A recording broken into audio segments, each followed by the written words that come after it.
Are you a procrastinator? Are your employees procrastinators? Psychologist, psychoanalyst, and author Mary Lamia says procrastination is not always a bad thing. In fact, it can work for you. Mary, thank you so much for flying in. Talk about your success journey. You are a psychologist, psychoanalyst, a professor, and a radio show host. You come with very impressive experience. Talk about how you got from there to here. Well, I think for a lot of us, career choice is intimately tied to our past and how we grew up, and that's certainly true with me. You know, I was driven to learn, to understand, to achieve, and to help. I lost my parents when I was young, my mother when I was 11, my father when I was 21, and you know, that taught me a whole lot about life. I started working when I was 12, and my career experience early on in my life taught me a whole lot about what I wanted and who I was. I started working at 12 for an auto wrecking yard, selling auto parts, and I learned a whole lot about cars. And the cool side of it was that I could talk to any boy in town by the time I was 16 years old about their carburetors and their exhaust manifolds and their spark plugs. I could change a water pump. I got really knowledgeable about cars, and it was fascinating to me. But I always remember that my parents told me, you should be a secretary because it gives you something to fall back on. So I walked into an insurance office at 16 years old and I said, I wanted a job as a secretary, and they hired me. So I started working for them after school and on Saturdays, and that actually paid for my education. I continued that work throughout UC Berkeley. And I started working for the district manager, and he would send me to offices of failing insurance agents. And my job was to help them succeed, because by then I knew all about the insurance business and how to do claims and how to write policies, etc. And so I would pick them up, and I was very successful at making agents successful. And so the district manager said, I think you should become an insurance agent. And he urged me to take the licensing exam. And so a week before that licensing exam, after all I studied, I thought to myself, I went into him and I said, who is going to buy insurance from a woman? It was 1971. Nobody was going to buy insurance from a woman, and I hated to disappoint him and not have him have the first female insurance agent in his company, but I couldn't do it.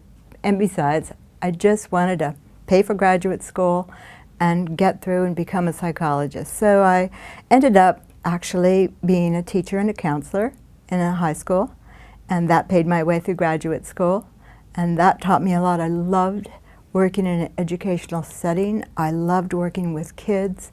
It was hard to leave when I graduated, but I knew I could still work with adolescents and children.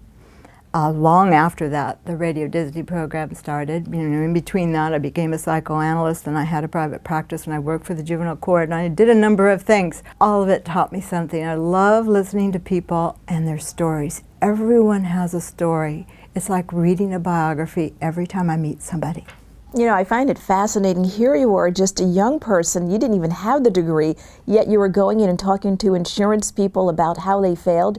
Even then, you were getting into their minds and helping them see, you know, some of their flaws, perhaps. Well, you know, shame motivates us to save face, and when people are failing, they do a lot of different things to save face. And having some kid come in there and put your office back together and help you organize your claims and get things done that you haven't done and lift you up when you're falling down, they trusted me, and I appreciated that, and I met a lot of very interesting people that way, and they stayed up, which made me happy. You have a special interest in the minds of children. Is there something we can learn as adults from when we were children? Oh, we can learn a lot about when we were children, if we look back at our own lives, then we could also learn a lot from children themselves, but especially about shame and how we handle shame. I put a lot of emphasis on the emotion of shame and what we can learn from it and the information that it provides, even though it makes us feel as though we're inadequate in terms of our abilities or our skills or our size or our shape or whatever it is. Shame is still one of our greatest teachers if we learn how to learn from it. And if we watch children, we could see how they responded to shame, and the typical responses we as adults have to it, which are usually to withdraw or to avoid or attacking ourselves or attacking others. Those are typical shame responses when we don't navigate through it. A case in point is recently a mom brought in her young daughter because she was so angry with her and they weren't communicating, she said, and her daughter was being disrespectful, and she wanted to figure out what it was all about because her daughter wasn't talking to her about it, at least in terms of how this mom was approaching her. And when we finally delved into it and the little girl trusted me enough to say, she said, well, I get disrespectful when my mom makes a certain face, especially when she's with her boyfriend. And I said, well, what is that face and what's it make you feel? And she says, it makes me feel like my mom disappeared. And we talked about that a while, and the girl pointed to her mom and she said, there you are doing it right now. And the mom said, I was a bit distracted. That's right. And she said, maybe it's when I get distracted. And as it turns out, when the mother was having a lot of conflict with this boyfriend, she did disappear when the boyfriend was there. The girl recognized it. She got disrespectful. She acted up. She started attacking. She was avoiding. And the mother misinterpreted it. And it's all about listening to kids. And that was the point of that Radio Disney talk show I did. And I've no idea why Disney let me do it. It was a public service program. I loved it. I did it for 9 years. And kids just want to be heard. And it was a matter of listening to them. And they often expose their shame about bullies, friendships, crushes, differences, and especially about school. And by shame, you mean when something does not go the way a person wants in their life?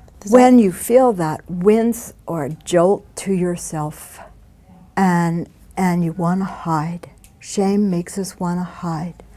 And so many kids, especially when they're learning how to read or do math, feel that shame. They can't do it. They have this jolt to their sense of themselves, so they avoid it, or they withdraw effort, or they act up. And we don't realize that they're feeling something that's really important, and they have to learn to get past those moments where they feel so bad about themselves. Does procrastination begin in us as children? Absolutely. You know, all the highly successful people I studied told me stories about when they were in 3rd or 4th grade, and that's when it began for them. And you see the differences in kids. There are kids who come home from school and they got to get their homework done. Otherwise, they can't go out and play. They just have to get it off their plate. It just bothers them if they have something left undone. And then there are those kids who come home, they just want to play. They'll do it later. And they do get it done. Even if they get it done on the way to school or during recess, they do get it done. The high achievers I studied did 2 things. And it doesn't matter how you define success. No matter how you define success, there are 2 criteria. One is they never miss a deadline, ever, whether they procrastinate or they don't, and their work reflects their best efforts. That's it, across the board. Why did you write the book, What Motivates Getting Things Done? I'm passionate about emotions, and I wanted to convey what emotions were and how they motivate us, and how they motivate us in every way. And so I was also studying the motivational styles of people at the same time. So I used motivational styles as a backdrop to illustrate how emotions work. The book is really a short course in what emotions are all about and how they motivate us. What motivates successful people to get things done? Emotions are intrinsic to all motivation, everything we do. Even if we're not aware of emotion being activated, it's there. So many people think, well, emotions don't motivate me, my thoughts motivate me. Like, what motivates me is I want to feel proud of myself. Well, even the sense of pride is motivated by emotion. The anticipation of the enjoyment or joy we might feel when we accomplish something, that is based on all of our emotional memories of the past. And so when we anticipate feeling proud, we consider, consciously or not, all of our emotional memories of when we felt good before. So it is motivated by emotion. Now, one of the things people often think is that only positive emotions motivate them, and that's just not the case. A marvel of evolution, I say, is that we're not only motivated by positive emotions, but we're also motivated and even driven to achieve by our negative emotions. One of the things that people do is that when they feel a negative emotion, they are motivated to seek relief from it, to do something so that they will be relieved, or they're motivated to avoid feeling it. So whether it's fear or shame or disgust or distress or anger, we're motivated to relieve ourselves of its effects or to avoid it entirely. What if the effects of procrastination leaves you feeling negative? It was a bad experience. Everybody, was kind of down on you, rushing you, and everything kind of fell apart. It got done, but it fell apart. Why would you wait and do it again? We task-driven early birds just don't get those people. And I've been so humbled by my study of motivational styles, and especially learning as much as I did about people who are driven by deadlines. And I call them deadline-driven because I want to eliminate the stigma attached to procrastination. And there is a stigma. If you look at the 1,000 and more research studies on procrastination, 99% of them point or try to point, most of them have inconclusive results, point to some kind of pathology. They're seeking to find some pathology that makes people delight. Like, why do these people do that? And I suspect that most of the procrastination researchers are what I call task-driven. And task-driven people, I kind of divide people into task-driven non-procrastinators and deadline-driven procrastinators. And task-driven people are people who feel compelled to do things ahead of time. What happens is, the difference is when their emotions are activated and what activates them. So task-driven people are activated by the tasks themselves. Their emotions rise when they see something left undone, and they feel compelled to do it because of their emotional response. Procrastinators don't get activated by tasks. They are activated mainly by deadlines.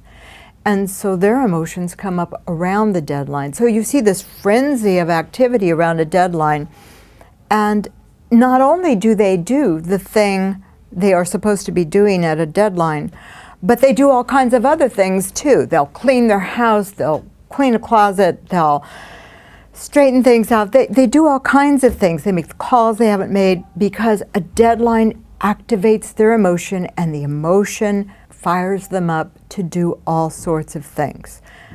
So we look at them and we might say, well, why are you creating such chaos at a deadline? Why don't you just do it ahead of time and you won't create such chaos for yourself? But actually, that's a value judgment we make. And often they make it about themselves because they've been so shamed in the past for their way of getting things done. True, Many people who procrastinate think at a deadline that they do have something wrong with them because they're so energized. But if they see it as energy rather than pathology, it makes a difference. But we task-driven people feel that way as well, because when we feel compelled to get something done, when our procrastinating partners are relaxing or our friends are relaxing, but we have to do it now, whether it's the breadcrumbs on the counter or straightening the pillows or paying the bills right away. A procrastinator was, why are you sitting down to pay that bill right away when you could do it later? It's not due for 3 weeks. Task-driven people don't understand that. They have to get it off their plate. So who's more stressed? You know, people who are compelled to get things done the minute they see a task that has to be completed, or people who have this frenzy of activity at a deadline? It's really hard to say, but it's important to know that stress in and of itself, the current research suggests that stress in and of itself is not harmful to your health. It's not. What's harmful to your health is the belief that stress is harmful. There was a study that came out of Harvard. Thousands of people they had in this study.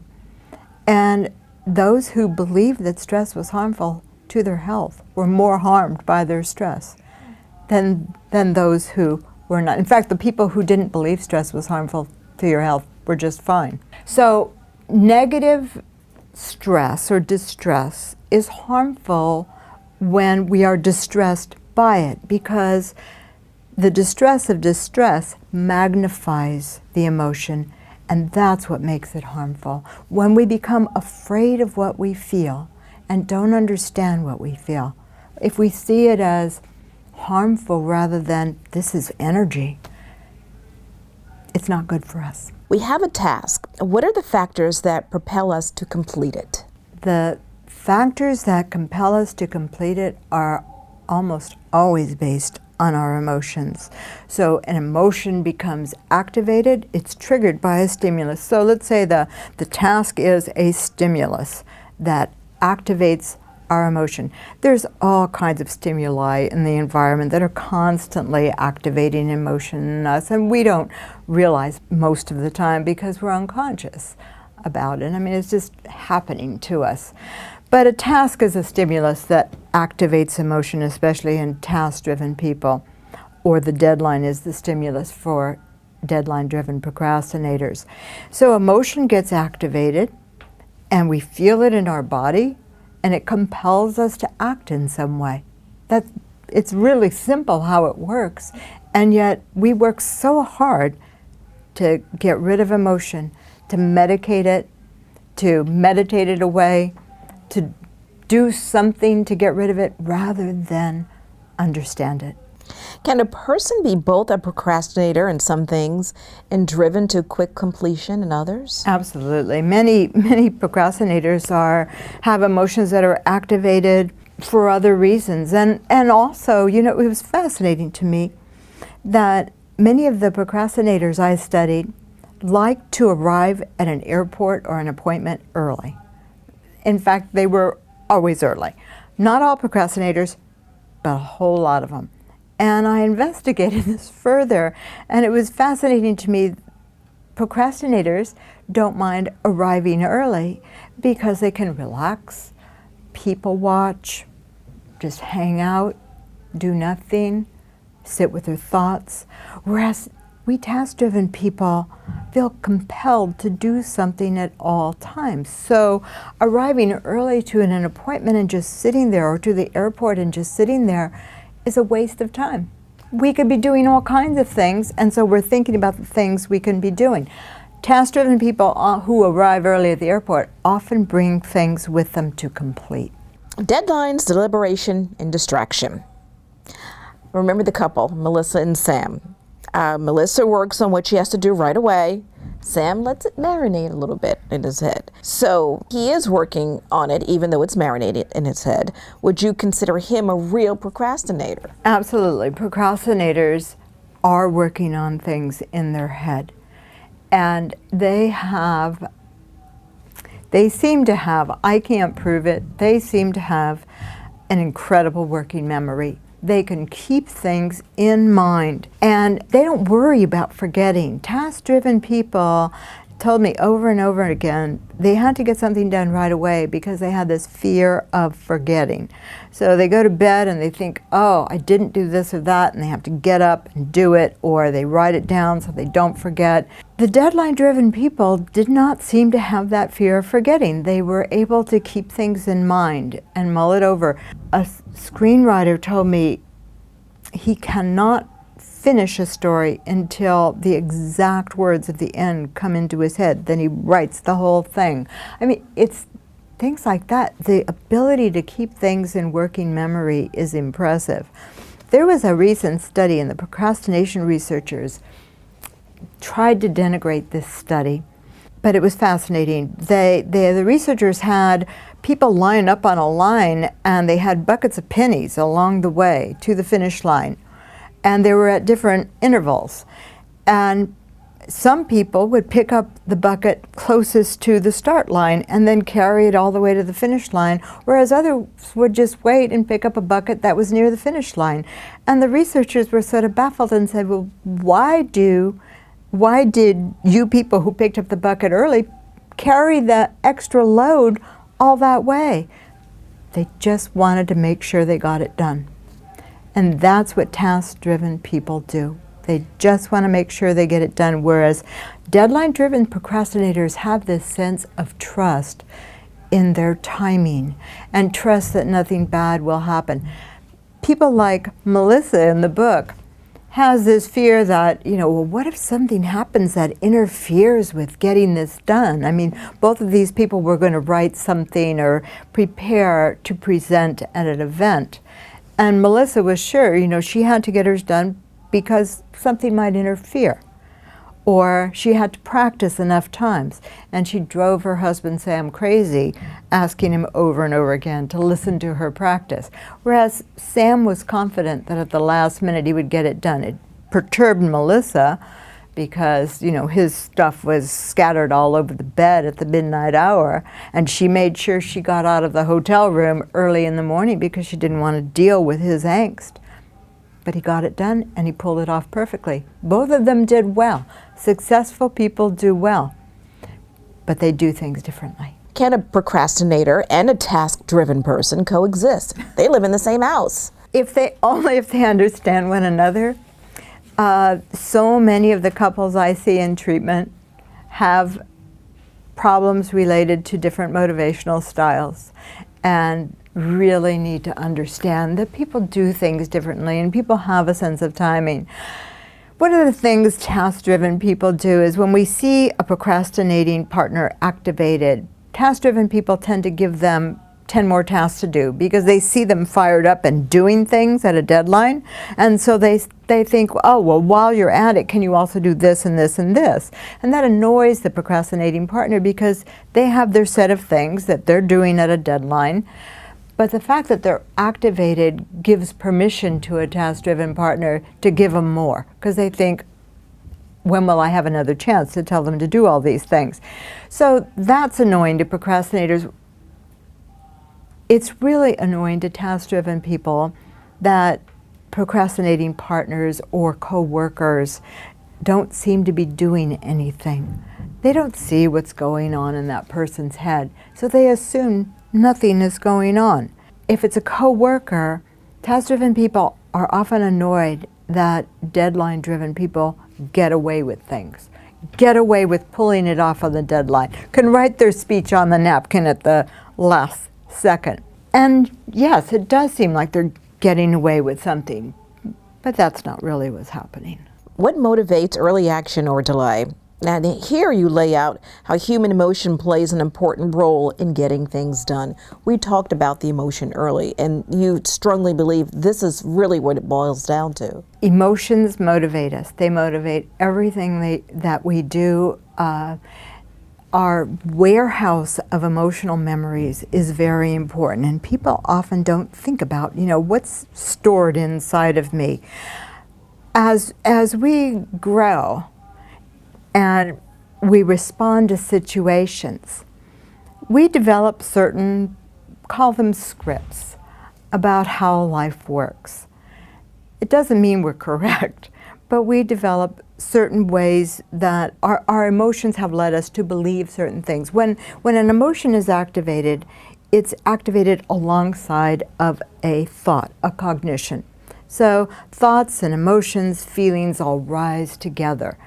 Now, those physiological sensations, the thoughts, the emotions are all stored in our memory every time they're activated. So when we have a new situation, our brain scans every emotional memory we've had in our life that's related to that emotion, that's currently being triggered, and it's instantaneously when it gets triggered. And it informs us, and it informs us about how we respond. So you see it in people all the time who have had issues in their romantic relationships. So the last time you were involved with somebody, you got burned, or they cheated on you. Something happened. So the next time you fall in love, you think to yourself, or you feel, this is going to happen again. I mean, that's an obvious example of emotional memory playing a part in how we respond in the present. But if you think about it, every single time our emotions are triggered, we scan our memories, we have formed those scripts that tell us how to respond to a situation. A baby is not afraid of a snake. We learn to be afraid of a snake, and we learn how to respond later in our life to a situation that evokes fear. I mean, we learn how to respond. All of our emotional memories play a part. They're there to help us. And we have these scripts of sort so that we don't have to learn every time. We don't have to learn that somebody may hurt us, or a bully may tease us, or something bad may happen, or that there may be a saber-toothed tiger at the cave that will eat us. So, I mean, we have emotional memory for a reason. And what's fascinating about these memories is that they create the beliefs we have. That all of our beliefs, our political beliefs, our religious convictions, our practices, they're all a result of our warehouse of emotional memories that have been joined with an ideology. As a result of having all of that, would that have an effect on whether we're deadline driven or task driven in procrastination? How does that all play into that? So early in life, children tend to have emotions that are activated around, say, doing their homework or completing a task. And over time, the way in which they function begins to develop a script that they play out as adults. And so people who are compelled to do things ahead of time have a very hard time when you instruct them that they have to do it at a deadline or try to do it at a deadline. It raises too much anxiety in them. It's just their warehouse of emotional memories just doesn't fit together like that. Now you can change a little bit, but as I say in the book, I don't want to change anybody. I just want to make them better at what they do, because everybody could be successful. Anxiety is an engine of task completion. You say anxiety is our friend, and you've kind of outlined it a little bit because it's a motivator. Anxiety is an octane, and I am so sorry that people try to get rid of their anxiety rather than understand it. And if only you can understand your anxiety, you can make it work for you. There are all different kinds of anxiety, and that's because anxiety itself is not a core emotion. There's all different kinds of classification systems of emotion, and I talk about that in the book, but anxiety is not a core emotion. Somebody came up with that word, I think it was Freud, and the way he conceptualized anxiety is very different than the way we conceptualize it today. But there is a way to understand anxiety where you could pick it apart based on the kind of anxiety you feel that has to do with the emotions being activated. Anxiety is a combination of emotions. It's a coalescence where one emotion is activated alongside of another, or a couple of emotions keep oscillating. But it determines the way anxiety feels. So for example, if you feel stressed out, that anxiety is a combination of distress and fear. And distress by itself, is sort of an agitation or an annoyance. Sometimes anxiety is a combination of a negative emotion and a positive emotion, such as excitement and fear. You go on a roller coaster ride. You're about to go on a date with a new romantic interest. That kind of anxiety is excitement combined with fear. When fear commingles with disgust, you get disgust anxiety. So it's the fear of being negatively evaluated in some horrible way, the fear of being disgusting, or the fear of being disgusted by someone or something. Disgust anxiety is interesting and is very highly motivating. When a big one in terms of motivation is when distress combines with shame to produce shame anxiety. We're highly motivated to do something when we feel shame anxiety. And the cognition associated with shame anxiety is having a fear of failure.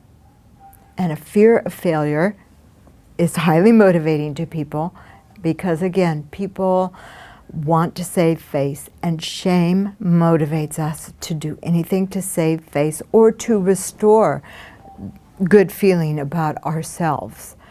It also motivates us to hide if we can't restore ourselves. So shame anxiety is a big one. Now, if only we could understand anxiety, we won't run from it so much. Why have we associated anxiety with something bad, even dangerous? Where you're saying we can use it. Absolutely, but there are times when people feel very dysregulated by their anxiety and it scares them.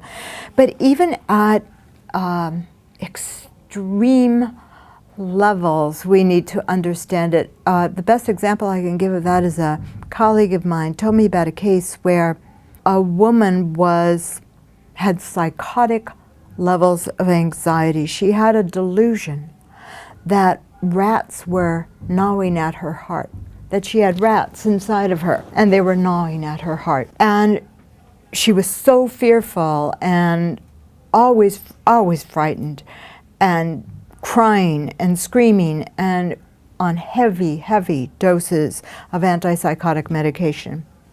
So he's one of these few people in the world, psychiatrists, who believe that you can understand people even if they're at psychotic levels of functioning. And I'm so glad he's out there in the world to do that. And so after a long period of time, when she began to trust him, he delved into this and figured out that there was something behind it. She revealed a secret that she had told few people, that earlier in her life, she had given up her 2 children for adoption. And those were the 2 rats gnawing at her heart. And she had psychotic levels of anxiety about that. So all we need to do is listen to people, even people who seem so untreatable. And if we understand emotions and what they do and the cognitions they create, we can help. Why should we fear failure? And your idea is that failure is something that helps us. The fear of failure is highly motivating. As I said, the fear of failure is a cognition that's associated with shame anxiety. And that whole chapter is devoted to try to help people understand their shame and shame anxiety. I said earlier there are 4 basic coping responses people have to shame. They withdraw, they pull the covers over their head, or they avoid, they might drink too much, or they attack themselves in some way. Cutting, suicide is a shame response. Absolutely a shame response. Or they attack others, they blame others, or they blame things on procrastinating when they fail. And it's important that people take a look at their shame and understand it. So part of that chapter, a good part of that chapter, is all about understanding shame and how it motivates us and what it is and how it feels and what we do to avoid it and what we could do to learn from it, because there is so much one could learn from shame if you could stop, take a look at yourself, think about what you're feeling, and say, what did I learn from this experience that was so painful? And it's especially true, as I said before, of little children who are learning how to read or can't do something in school.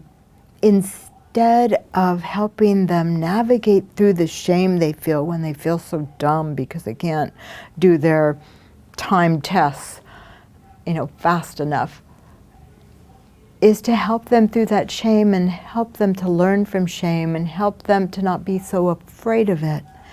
But instead, we give them bad grades, or we scold them, or we give children timeouts when they do something wrong or they're responding to shame, and we just shame them more.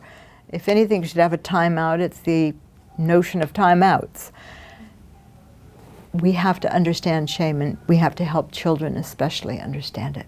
What motivates people to pursue excellence? Most highly successful people, if not all of them, all of the ones I studied, are a little bit, if not a lot, perfectionistic. They have high standards, but their high standards are achievable. So you don't want your standards to be so high that you can never meet them, because what happens when you don't meet a standard? You experience shame. And if you can get through that, that's fine. But high but achievable standards, all of them had. They tend to be perfectionistic. They tend to be a bit compulsive, if you want to call them that. Driven. It's interesting. There's been papers written about people who are highly driven to achieve and pursue excellence and have high standards. So many of them have a childhood where there's a lot of shame that they wanted to avoid. And so in a way, the pursuit of excellence is a way for us to compensate, to make it better, or to try to make it better. That as though achieving or consuming or having something is going to erase the sins of the past, or your parents' sins, or some flaw. It's not a bad thing, but it's something to understand. And high achievers, many of them have that. It comes to mind like some people who would like to make their father proud, and they're a multi-millionaire, and says, "Dad, what do you think of that?" And then the father will say something like, "Well, this paint color is wrong." I mean, it's like, right. What do you think of the mansion? Well, I don't like that paint color. Exactly. So I was speaking with somebody just recently. All he wanted was his father's approval. And he thought that if he made enough money, his father would finally give him the love and approval he wanted. And he was so annoyed that his father still couldn't give him that approval. And just like you said, might criticize something else. And so we talked about, well, what is it you really want? You want your father's love. And I said, next time you see him, and this guy is in his 40s, next time you see him, why don't you give your father a hug? Because you said your father has never hugged you. And maybe your father needs to learn how to hug, even at this late age. And so the next time he went home to visit his dad, he gave him a big hug. And he said, "Dad, I just want to hug you because I've never hugged you." The dad loved it. And the dad opened up.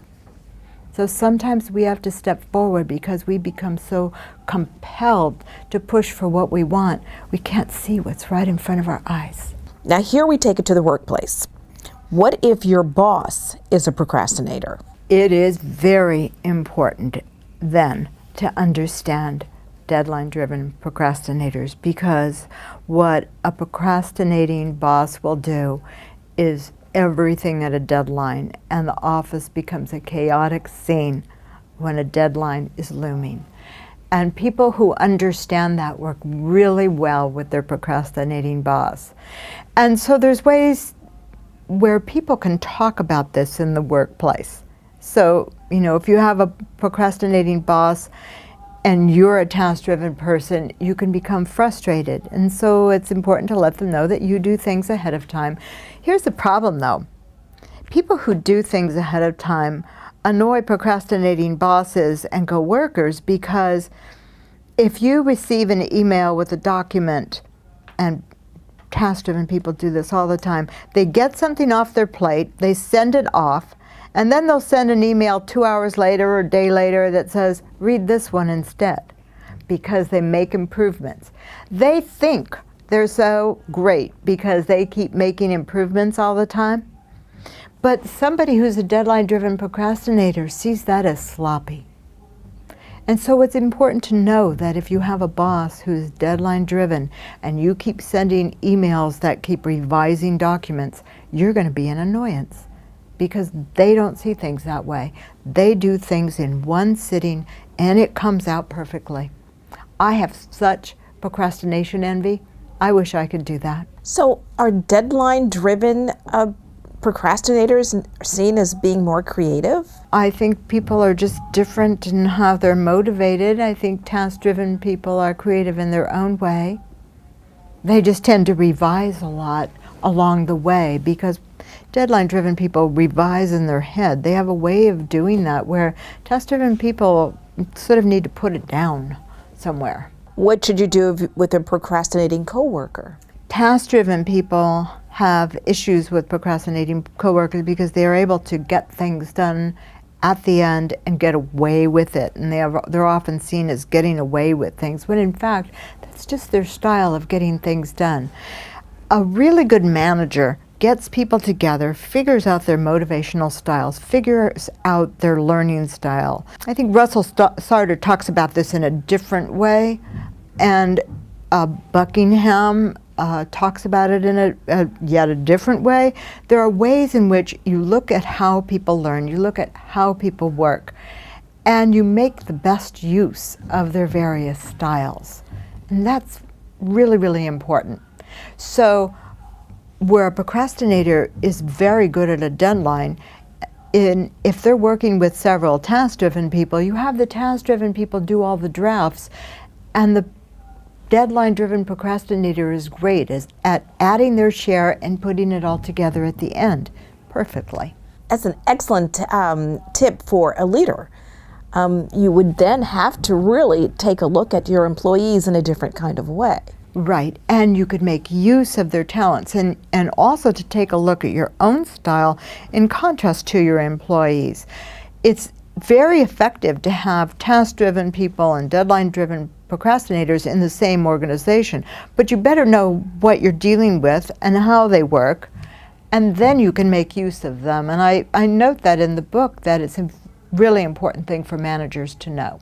What if you are deadline-driven, and at the final hour you get the job done superbly, even though your coworkers are kind of a wreck, and you can see them around you just shaking and like, oh yeah, we got it done, yay. That happens often in organizations, and it happens between parents and children too. So if you have a task-driven parent and a deadline-driven child, there's often problems because the parent's a wreck, because they're going to the store for construction paper at 8 o'clock at night the night before, or the child says, oh yeah, and I have this project due tomorrow, and the task-driven parent goes crazy and is a wreck.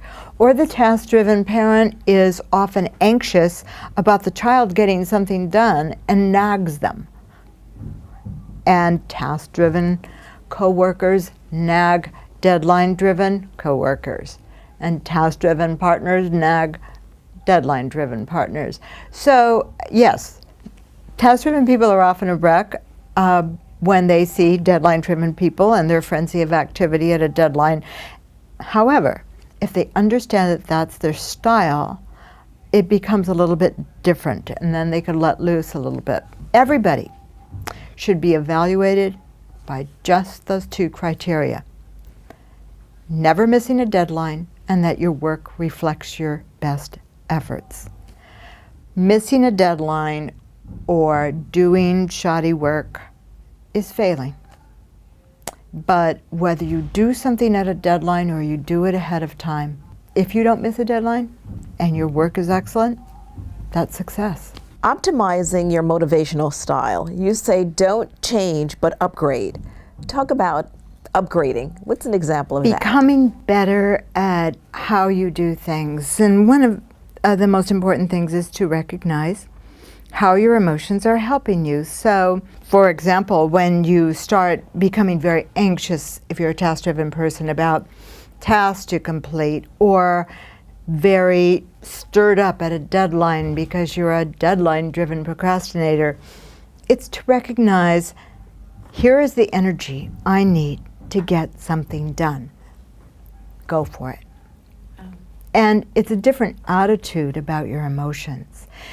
I give all kinds of little tips in the book about, how to upgrade your style. Using lists. If you're a deadline-driven procrastinator, there are ways to create false deadlines, to time things so that there is a constant deadline you have to meet.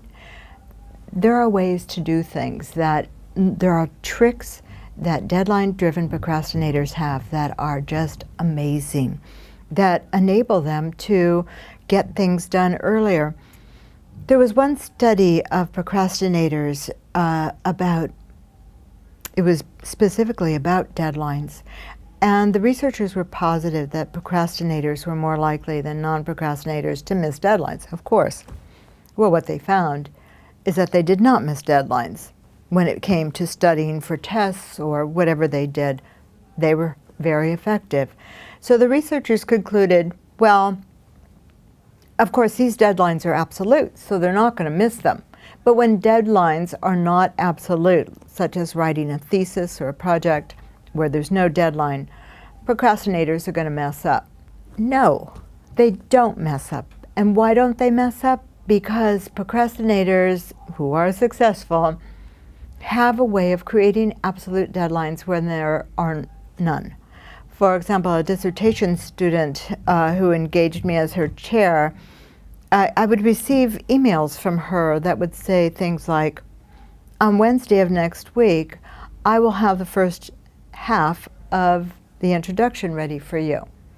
Or by next Friday, I will be doing this or that. And I finally realized that what she was doing was she was creating deadlines for herself by making promises to me, which she always kept. In fact, she turned out to be heavy-duty deadline-driven procrastinator, and she was probably the first student in her class to complete her dissertation out of 60 people. Do procrastinators know they're procrastinators? Oh, yeah. They do, and a lot of them hide, too, because they've been so stigmatized and shamed throughout their lives. But yes, people know when they are driven by deadlines. But they say often, well, I procrastinate on some things, or maybe I procrastinate a little bit, until you say, it's okay to procrastinate.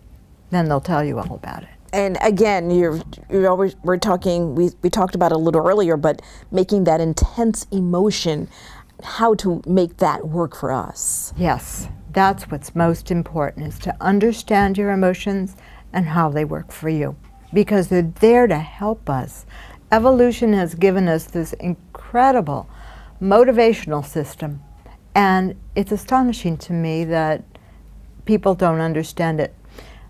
It's even more astonishing to me that many of my colleagues and students don't understand emotions, really. Troubleshooting guide. Are there some who don't know they're procrastinators, but you answer that, versus those who know that they are? People who fail often don't know their motivational style because they've hidden their failure behind so many things. It's important to figure out what your motivational style actually is if you continuously get defeated. Figure out what really motivates you. Is it tasks or is it deadlines? People who fail have a warehouse of emotional memories of defeat. So every time a task is before them, that where their self-esteem is on the line in some way, all their emotional memories get accessed of defeat and failure. And you could see it in children especially, who are having a hard time. So what's really, really important is to slowly but surely develop, a warehouse of memories of success. And it has to happen slowly, because people are so afraid of feeling the pain of that shame again and again and again. And we don't handle people who fail very well. Russell Sartre called some people I don't care learners. And I don't believe he believes that. Not what he knows about learning. Because emotions make us care. And even people who act like they don't care, they do care. Their emotions lead them to act as though they don't care, because they're so afraid of shame. This is so valuable for the workplace. I mean, it's certainly valuable for you as a person, as a human being in their everyday lives, but it's also valuable for success in business. Oh, without a doubt. Without a doubt. Emotions make us care, and everybody cares even though they act as though they don't. And what we need to do is access what's really going on with them emotionally, because something else is going on emotionally that makes people look as though they don't care, or makes people seem as though they're not motivated at all, when really they're motivated to save face in some way. And how many kids are there who would rather be seen as somebody who is so smart, if only they would try, than be seen as a failure? And that's often what kids are told. You're so smart, if only you try. Well, they've learned to save face by not trying at all. How can emotional memories serve to guide and inform us to live the present fully and have a better future? And can you give us any examples? So much of what we do, everything we do, is guided by our emotional memories. And we often don't stay still long enough to look back and say, well, how did I get here to respond the way I do to certain things? And how could I respond differently? And how could I be mindful of my response? Sit still, be mindful, and take a look at, well, I'm responding in the present because of all this past I have. We all have a past, and we all respond to the present based on that past, and especially when it comes to learning. So it's a matter of not being afraid to look. Sometimes we just have to swallow hard and take a look at ourselves, even though we don't like what we see. You've motivated all of us to kind of look back at our way of doing things. Is that really the bottom line? Kind of look at the way you approach a task. And to understand that the way in which we get things done is based upon our lifetime of emotional memories and how they are activated, what activates them, and when they are activated. Mary, thank you so much for joining us. And thank you for watching. I'm Vanessa Tyler. Join us next time on Sartre TV, where creative thinkers come to share their ideas.